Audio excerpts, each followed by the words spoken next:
वो अंग्रेज़ी में एक कहावत है ना that I am not superstitious but it doesn't take much to touch wood which basically is the way I am कि मुझे इन सब बातों में उतना ही विश्वास है जितना कि किसी और चीज़ में।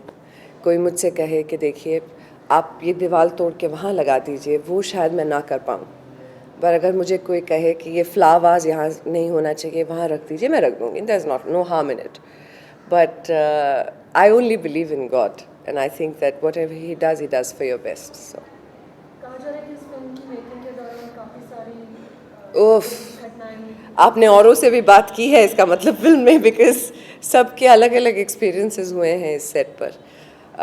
एक तो जब आप एक हॉरर फिल्म शूट करते हैं, फिर ऊपर से आपका लोकेशन फिल्म सिटी होता है, वो भी वो वाला एरिया जहाँ से बाकी सब के सेट्स कुछ 1 किलोमीटर कम से कम दूर हैं.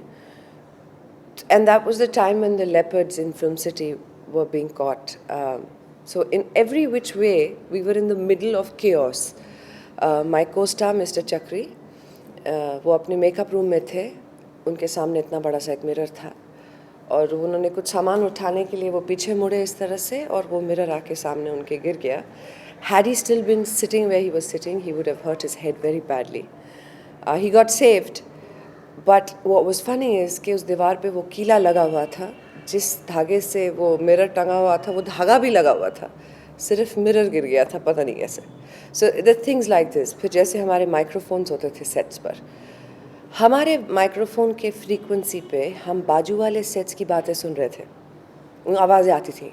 तो हम लोग सब लंच ब्रेक में, कभी डिनर ब्रेक में बैठ के गॉसिप करते थे और सुनते थे कि कौन कौन क्या बातें कर रहा है.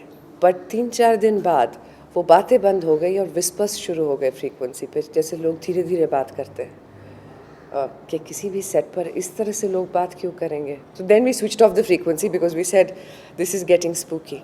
बहुत सारे ऐसे किस्से हुए हैं.